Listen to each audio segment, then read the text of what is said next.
Hi, I'm Zadie, and the last words I heard before I left my mother's house were, "Why don't you just disappear?" Not from a stranger, not from a bully, from the daughter she chose and then from her. I stayed quiet that day, but silence doesn't mean surrender. They erased me, from photos, from documents, from their dinner table. But what they didn't know, I kept the receipts. And when I played their words back in public, it wasn't me who disappeared. It was them. Before we dive in, tell me, what time are you listening, and where from?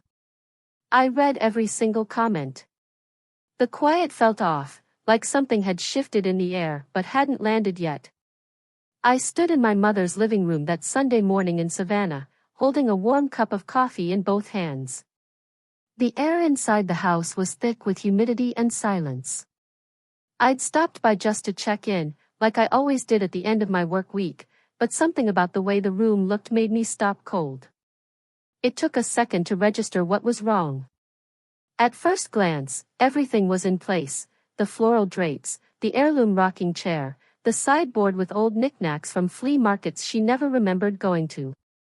But the walls, something about the walls. My eyes scanned the room again. The photos. Every family photo had been changed. Some were newer prints, freshly framed. Others were clearly altered images, where my face had been carefully cropped out, digitally blurred, or replaced entirely. A graduation picture with only Krisa and Vera smiling under the oak tree. The beach trip from 2 summers ago, my arms were still around their shoulders, but the body had been trimmed clean out. Just space. I stepped closer to the large Yellowstone photo above the fireplace. That trip was the only real vacation we took together in the past 10 years. I remembered holding the camera, asking a stranger to take the photo. I had stood between them. Now a strange gap remained where my body had once been. My fingers grazed the edge of the frame. It was crooked, like someone had hung it in a rush, or maybe they just didn't care. Down the hall, I heard the soft creak of a bedroom door, then the light footsteps I'd grown to recognize too well. Krisa. She walked down the stairs with her phone in hand, wearing one of her branded athleisure sets, hair styled like she'd slept in rollers. Her eyes met mine for a split second, enough to register that she'd seen me. But she looked away just as quickly and walked right into the kitchen. "Good morning," I said, trying to keep my voice even. She didn't answer. I could hear Vera in the kitchen, clinking dishes. No one responded. I walked into the kitchen behind Krisa. Vera was at the counter stirring her sweet tea pitcher like she was preparing for a church brunch instead of confronting the fact that her daughter had been erased from the walls of her home. "Did something happen to the photos?" I asked lightly. I noticed a few looked different. Vera didn't look up. "They looked cluttered," she said flatly. Krisa made a sharp noise, somewhere between a scoff and a laugh, and poured herself oat milk like nothing had been said. I looked around the table at the breakfast Vera had laid out: biscuits, eggs, bacon. Not a single plate for me. I sat anyway. My appetite was long gone, but I needed something to anchor me. I folded my hands and tried to breathe through the pressure building in my chest. They weren't even pretending anymore. "So," I said, breaking the silence again, "if you want, I can take a look at the AC unit this week." It sounded like it was rattling last time. "Why don't you just disappear?" Krisa snapped. The words hit the room like a bottle shattering on tile. She didn't even look up from her phone when she said it. Her voice was sharp. Practiced. Like it was something she'd rehearsed for weeks. I blinked. Vera didn't scold her. Didn't flinch. She set down her fork carefully, looked me square in the eye. "Maybe we'd all be better off if you did." I heard that sentence more clearly than any sound I'd ever known. Not because she yelled. She didn't need to. She meant it. My hands were steady when I placed my coffee mug down. I looked at both of them, the woman who raised me and the woman who always made sure I knew I was second tier. Okay, I said. That was it. No screaming. No tears. Just gravity shifting beneath my feet. I stood and walked out of the kitchen, climbed the stairs, each step echoing like a countdown. In my childhood bedroom, nothing had changed, the pink floral wallpaper, the squeaky dresser, even the lamp I brought from college. It was all still there, untouched. Like it had been frozen in time. But it felt unfamiliar now, like a museum display of someone else's life.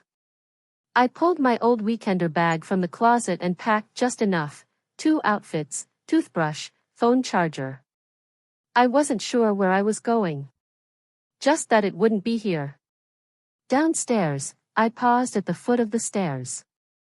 Krisa stood at the top now, arms folded across her chest, watching.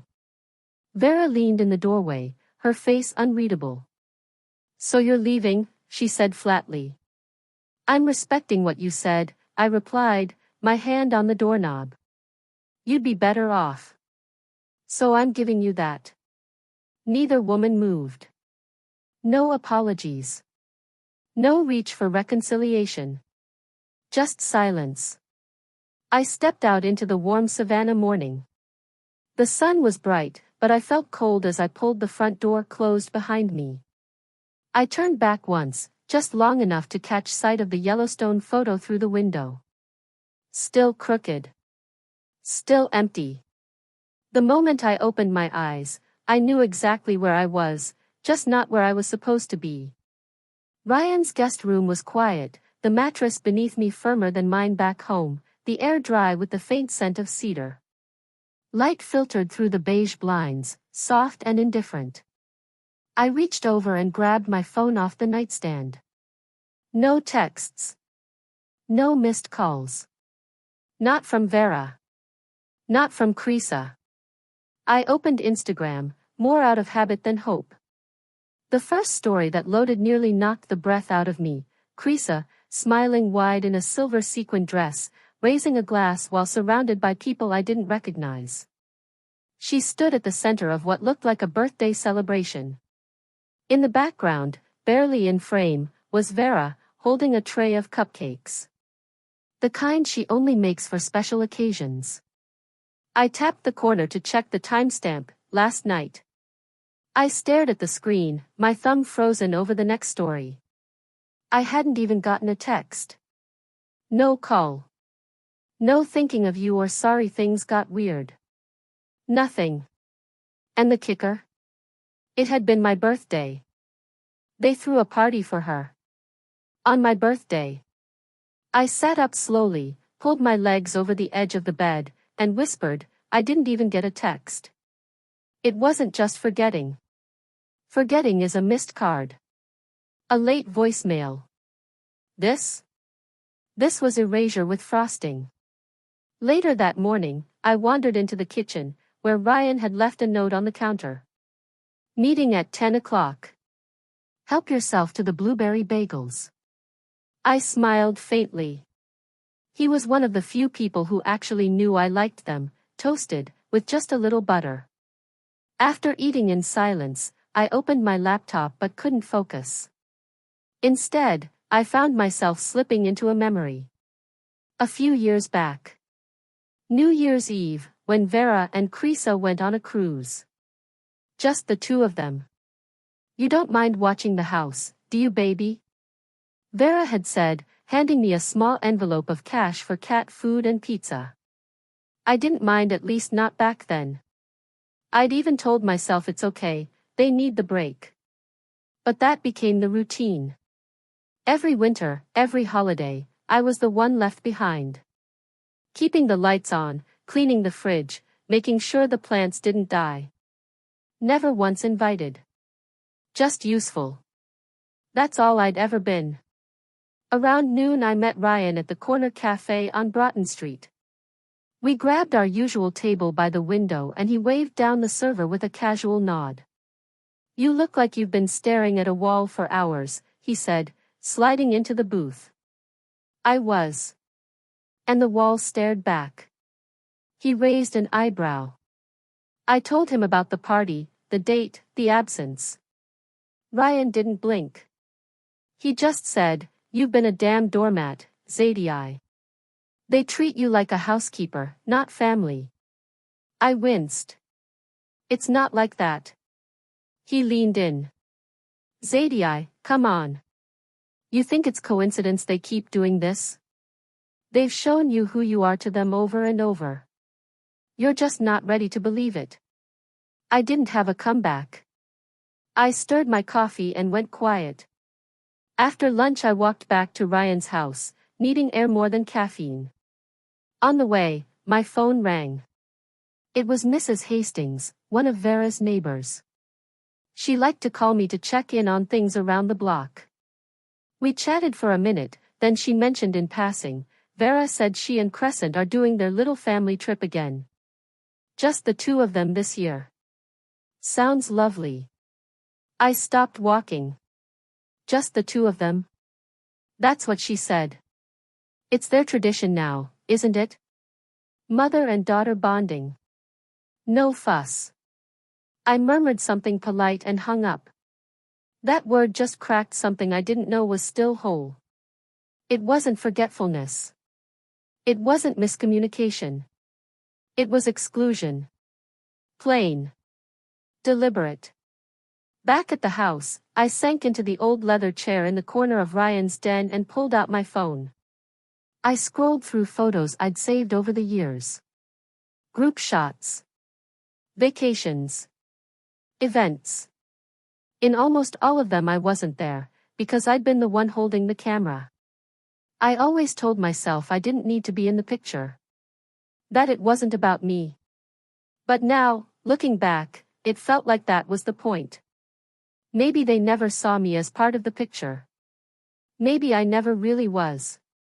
It started with a knot in my stomach that wouldn't loosen, not even after a full night's sleep and a long shower. So I dressed in something clean, pulled my hair back, and drove to the county records office. No calls. No texts. Just instinct. The building sat quiet behind the courthouse square, a low brick structure that smelled faintly of copy toner and old wood. Inside, the clerk, an older woman with gray curls and sharp glasses, smiled when she saw me. "Zadie, right? Your dad used to come in here with muffins for the staff. Said it kept us on his good side." She chuckled. I smiled back weakly. "I'm looking for his will. I think I need to see the last version he filed." She didn't ask why. Just nodded, typed something into her computer, then disappeared behind a set of shelves that groaned when touched. A few minutes later she returned, a yellowing folder in her hand. She laid it flat on the counter and opened it carefully. There it was. His signature. My name. Clear as day, primary beneficiary, Zadie L. Harmon. I exhaled slowly. But she didn't stop flipping pages. "Wait," she said. "Here's something more recent." Another page. Another signature. Same handwriting. Different content. "Amendment filed 2 years ago," she explained, her tone shifting. Crease's name had been added. Mine had been replaced. She looked at me gently. "It's all legal. Filed and notarized. Said it was just to update some things. 2 years ago." That was the same time Vera mentioned needing updated medical documents. I remember because she insisted I didn't need to come by to sign anything. My throat went dry. I left the office quietly, gripping a copy of both versions like they might morph in my hands if I blinked. Back in the car, I didn't cry. I just sat still for a long minute. Then started the engine. The hospital records department was 15 minutes away. I didn't plan on going. But some part of me did, the part that still wanted to be wrong. Inside, a younger man at the desk tapped his keyboard while I stood there clutching my ID. "I'm trying to check if I'm still listed as an emergency contact on my mother's file," I said. He glanced at the screen, then tilted his head. Name? Zadie Harmon. Her daughter. Vera Harmon. Click. Pause. Click. I'm sorry. You're not listed. I blinked. That's not right. I used to be. I've been on that list since I was in nursing school. He turned the monitor slightly, pointed to the entry. The plan was updated 4 months ago. Only names listed now are Vera and Crisa Harmon. The words didn't hit me all at once. They sank slowly, like stones in a pond. You were removed, he added softly. I nodded slowly. And then, without planning to, I said it out loud. But I'm her daughter. He looked down, uncomfortable. I'm really sorry. I left again. No tears. It wasn't sadness anymore. It was something colder. By the time I pulled into Vera's driveway, the sun had shifted just enough to cast long shadows over the lawn. I didn't call. I didn't knock. She opened the door before I could ring the bell, as if she was expecting me, or maybe she saw me pull up. Zadie, she said evenly. I held out the insurance printout. My hand didn't even shake. Did you forget to tell me I don't exist anymore? She stared at the paper like it was a menu she hadn't ordered from. You're over 30, she said after a moment. Why would you still be on anything? I let the silence stretch. I let her hear it. You're right, I said softly. I shouldn't be. She opened her mouth to speak again, but I turned before she could finish. I walked back down the porch steps with the same posture I'd held all morning, straight, steady, resolved. But as I passed the window on my left, I paused.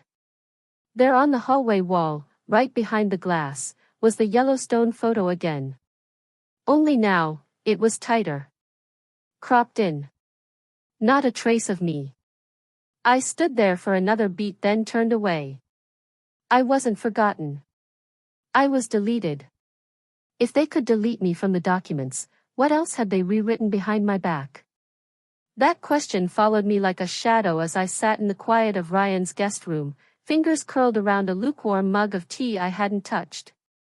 My phone buzzed with a notification. My cousin Penelope, always too curious for her own good, had forwarded me a video. It was a local TV clip, a community spotlight, Crisa and Vera seated side by side, both in pastel linen and plastic grins. The banner at the bottom read, New Southern Revival Mother-Daughter Duo Revitalized Family Property. I didn't recognize the house at first. The camera panned slowly, whitewashed porch railings, magnolia wreaths, a restored tin roof. Then came the punch in the gut. It was Grand Audra's house, the one that had supposedly gone into probate, the one Vera once cried over, claiming the contractors had gutted the wiring and it would cost a fortune to fix. I had wired her $26,000 from my savings, no questions asked. And now Vera said, in the soft polished voice she used for public sympathy, we just wanted to honor what came before. Family roots are everything. I turned the volume down. My ears were ringing. They used my money to build their image. Later that day, I drove past the boutique. I didn't intend to stop, but my foot slowed at the corner. The parking lot was half full. The sign outside read, Lacey and Lace, curated Southern heritage. I parked, walked in. The smell hit me first, lavender and old wood. Inside, everything gleamed, reclaimed beams, polished brass fixtures, soft instrumental jazz humming through speakers. And there, hanging in a glass frame near the register, was Gran's quilt, creamy floral patches stitched by hand, the edges worn from time and love.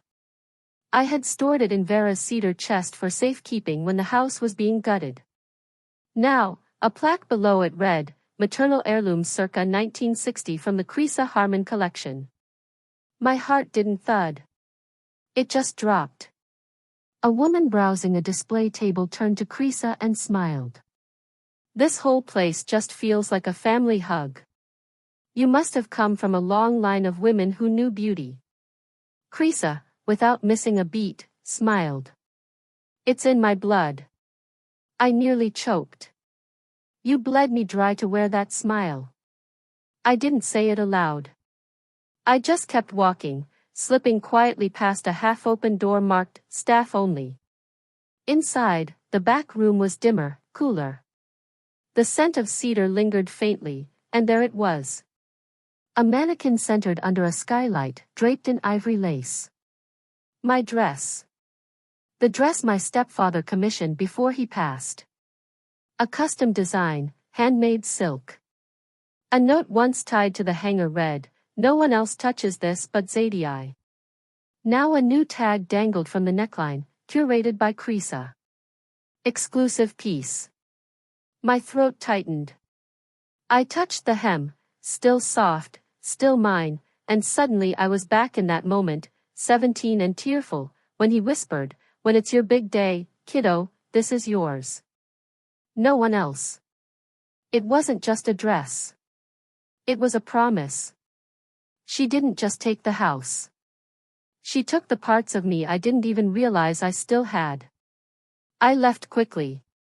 No scene. No confrontation. The door chimed behind me, and by the time I reached my car, my legs felt like glass, but my hands? Steady. That evening at Ryan's place, I didn't speak much. I just sat at the dining table with a legal pad and pen. I began listing dates, transfers, screenshots of emails, photo timestamps, receipts from the renovation. My hands moved methodically, like I was charting an infection spreading across clean skin. I wasn't going to cry. I was building something. They wanted a legacy. I'd show them who poured the foundation, who patched the roof, who paid the damn bills. Because legacies aren't just inherited, they're claimed. And I was done asking for permission. The street was dim, quiet. Spanish moss hung from the oaks like tired curtains as I eased my car to a stop 2 houses down from Vera's porch. I hadn't meant to stop, only to drop off an old recipe book she'd loaned me last Christmas. But something about the soft clink of glass and the gentle hum of voices pulled me back into the driver's seat. Their porch light was on. 2 wine glasses. 2 silhouettes, Vera and Krisa, side by side in the swing, laughing. I left the engine running, cracked the window. I hadn't noticed until then that my phone, left on the passenger seat still open to the voice memo app, had resumed recording. It must have glitched, or maybe I bumped it earlier. Either way, it captured what I couldn't bear to keep in my memory alone. Vera's voice, that familiar syrupy twang, she's always been so sensitive. Honestly, I think she still believes she matters to us. Krisa snorted, too loud for the stillness around them. It's easier when she's not around. She just brings weight. She drags the mood down. They didn't see me. They didn't know I was close enough to hear the truth. I didn't step out. I didn't return the book. I didn't breathe until I turned the corner, out of that neighborhood for what I thought might be the last time. Back at Ryan's apartment, the TV flickered with some late-night detective show neither of us really watched. He was humming in the kitchen, steeping ginger tea. I sat with my phone in hand, the screen glowing with unread messages. One caught my eye, a group thread with Vera and Krisa that I usually muted. It was a misfire. A message meant for someone else sent to me, "Vera, just let her drift. That girl always needed more than she gave." I stared at it for 5 minutes, unmoving. My thumb hovered above the reply button. But I didn't type. I couldn't. Not yet. Ryan walked in and paused when he saw my face. "Hey," he said softly, setting the mug down. "What is it?" I showed him the screen. He cursed under his breath, then knelt beside the couch. "Zadie, this is not okay." You can't keep letting them treat you like you're disposable. I shook my head, not in disagreement, but in thought. They're not wrong, I whispered. I did always hope for more, because I gave more than they ever saw. Ryan's expression tightened. So what, that means they get to rewrite your place in this family? No, I said, clearer now. It means I've been playing a silent part in my own erasure. I didn't cry. I got up, walked to my bag, pulled out the notebook I'd started after seeing my dress in that boutique. I replayed the audio from the car, trimmed out the silence, kept the sting. Vera, she still believes she matters. Krisa, she brings weight. I saved the file. I pulled up my cloud drive. Opened the folder labeled Renovation Docs. And renamed it, if they ever try to erase me again. Inside, I uploaded the audio. The renovation invoices. Emails confirming the wire transfers. Screenshots of texts from Vera asking for help. Photos I'd taken when the house was still half fallen and moldy, when I believed I was saving a legacy we all cared about. They called it sensitive. I called it proof. Later that night, Ryan asked if I needed anything before bed. I told him I was fine, just wanted to pick up some cold medicine. His throat had been scratchy, and the weather was shifting. As I pulled into the pharmacy parking lot, I saw a young woman sitting on the curb near the entrance. She looked barely 20. Her mascara was streaked, her arms folded tight against herself. A woman, her mother, I guessed, was pacing in front of her, throwing up her hands and saying things I didn't need to hear to understand. You always ruin these nights. I should have left you at home. The girl didn't say a word, just stared at the pavement, taking it all in. I didn't get out of the car. I didn't interfere. But I watched. And I saw myself, all those years, taking it, biting my tongue, believing if I stayed quiet, it would hurt less. That if I just waited long enough, someone would see what I gave. But silence doesn't protect you. It only teaches them how deep the knife can go. If I let them do this to me again, I'm showing her that it's okay to stay small. That love means swallowing yourself whole. And I won't be part of that lie anymore. Burned in public. I hadn't planned to go inside, not really. I told myself it was just for a bite. Some sweet tea. Maybe a glance at the past before I turned the page for good. But the moment I stepped into Vera's diner. The air didn't feel nostalgic, it felt like walking into a play where everyone knew their part, and I was the extra who wandered in off script. The bell jingled like it always had. The place still smelled like fried catfish and lemon pie. One of the old servers, Trina, lit up when she saw me. Zadie. Oh honey, it's been too long. And then she stopped. Krisa emerged from the kitchen like she owned the air. She was wearing one of the aprons I'd ordered during the diner's reopening years ago, the navy ones with stitched names on the top corner. I didn't even need to squint to see mine, faded but still there. Krisa laughed when she spotted me. Oh, I thought she wasn't allowed here anymore. The whole diner went quiet. Forks paused halfway to mouths. Then Vera stepped out. She didn't even look surprised, just annoyed. Zadie, please. We're busy. We're trying to keep the energy light here. Her tone wasn't harsh, that almost made it worse. It was the way you speak to a stray dog sniffing around a clean doorstep. I didn't say anything. Just nodded and left.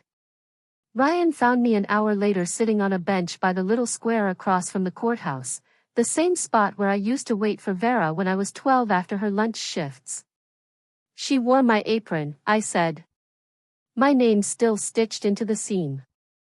Ryan sat beside me, passed me a hot drink without a word. Then he said quietly, so do something about it. That night, I opened the shared email account Vera and I once used during the diner's expansion. It had been years since I'd logged in, but my name was still tied to it. Buried in old threads was a conversation that started out mundane: supply vendors, lighting invoices. Then I found it, an exchange between Vera and someone named Jeffrey_funding. The thread discussed a silent investment arrangement for branding updates. A scanned permit form followed, filed under Krisa's name. But the startup cash? The routing number? It matched the personal business loan I'd co-signed with Vera when the bank wouldn't back her. I read it twice.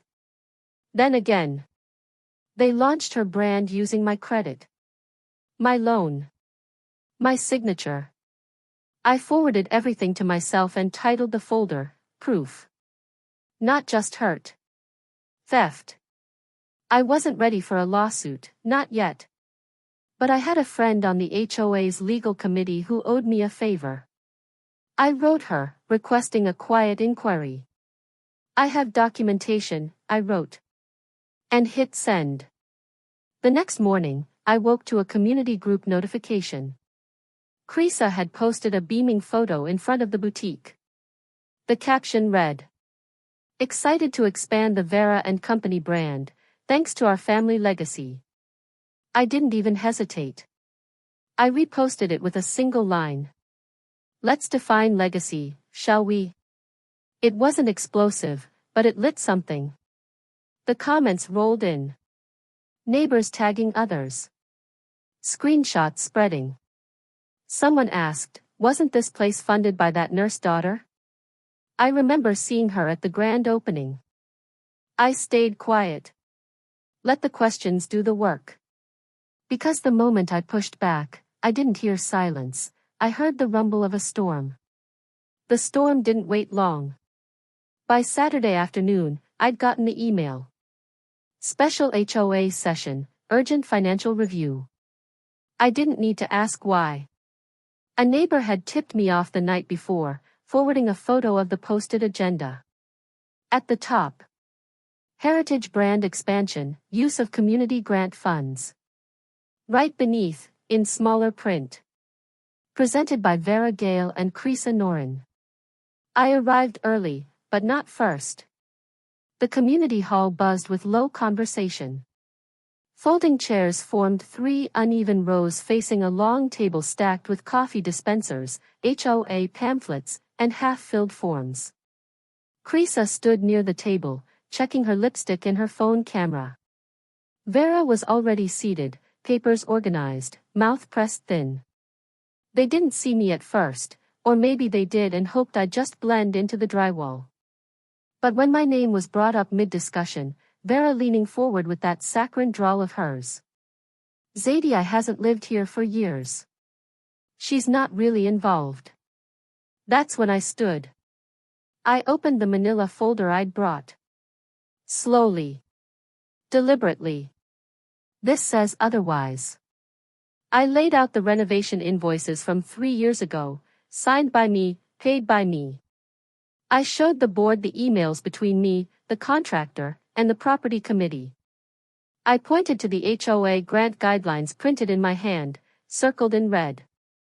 Grants must reflect contributions from long-standing residents with documented volunteer service.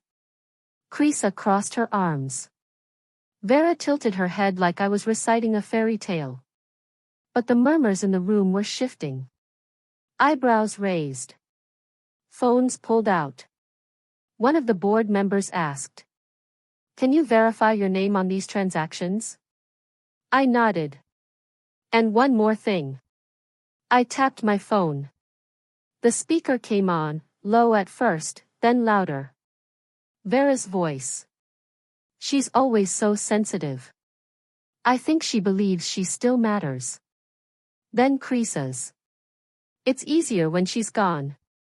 She brings nothing but weight." Gasps rippled across the room like someone had dropped ice in boiling water. "This is out of context," Krisa said quickly, stepping forward.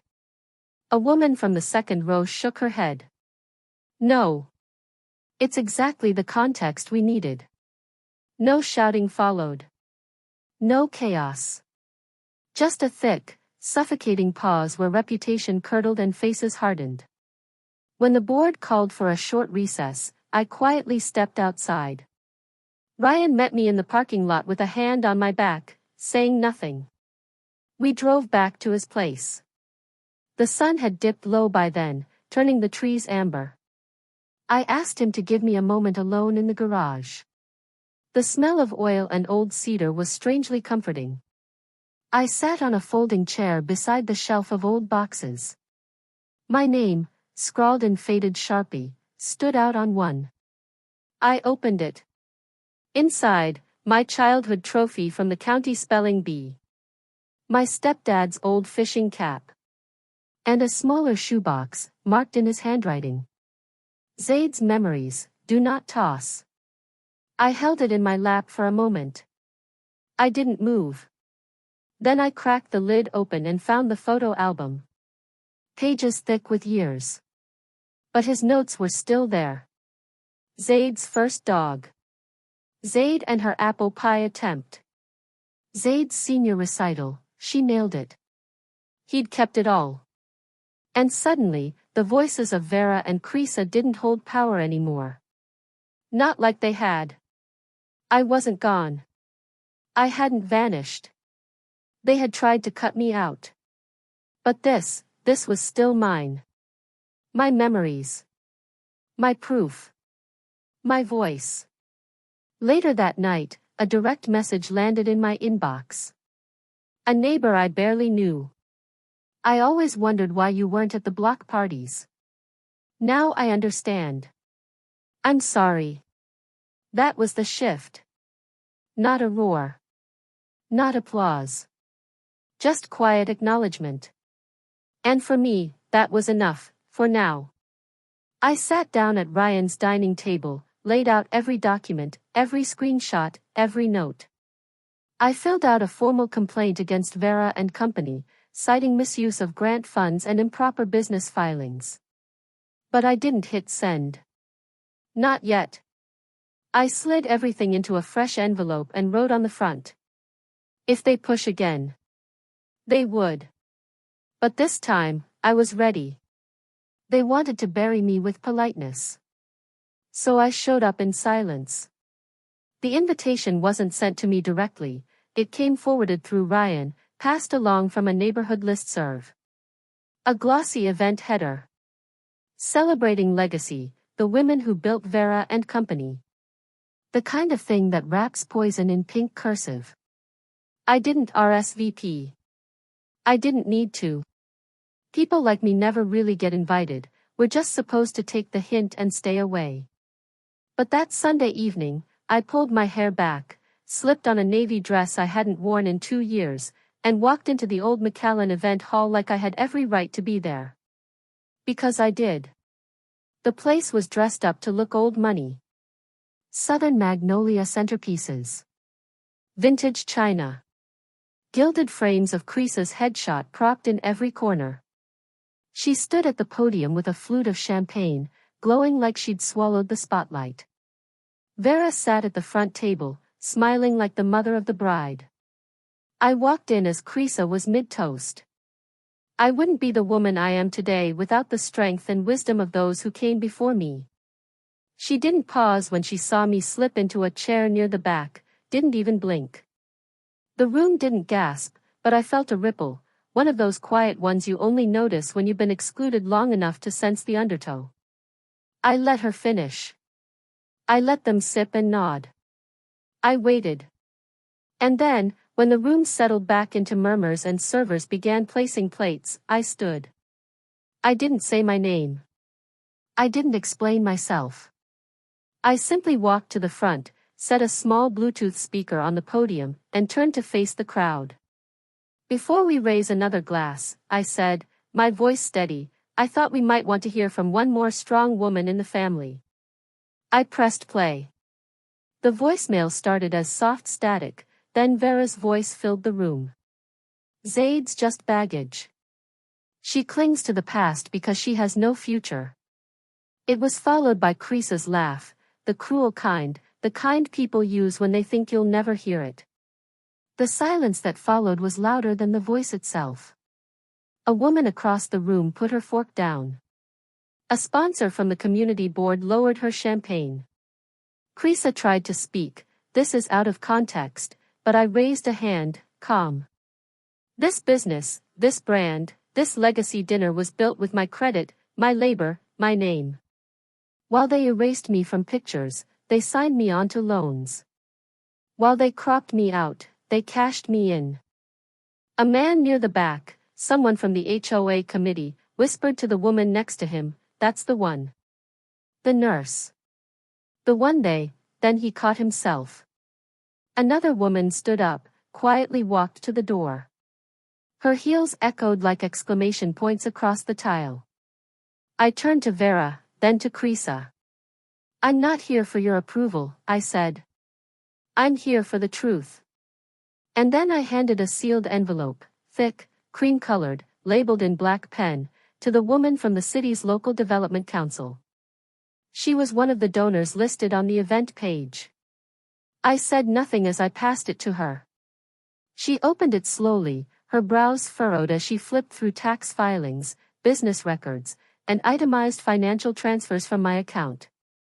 My name was on every page, not as a founder, but as a funder. A silent one. Until now. A flash went off, someone had started filming. I didn't flinch. Vera sat motionless. Krisa, hands trembling, knocked her champagne off the table. It shattered. She hissed, "You're ruining everything." "No," I said. "I'm just stopping the lie before it goes any further." I walked to the back of the room. The voicemail was still playing on loop, faint but clear. "She clings to the past because she has no future." And then someone clapped. It wasn't dramatic. It wasn't loud.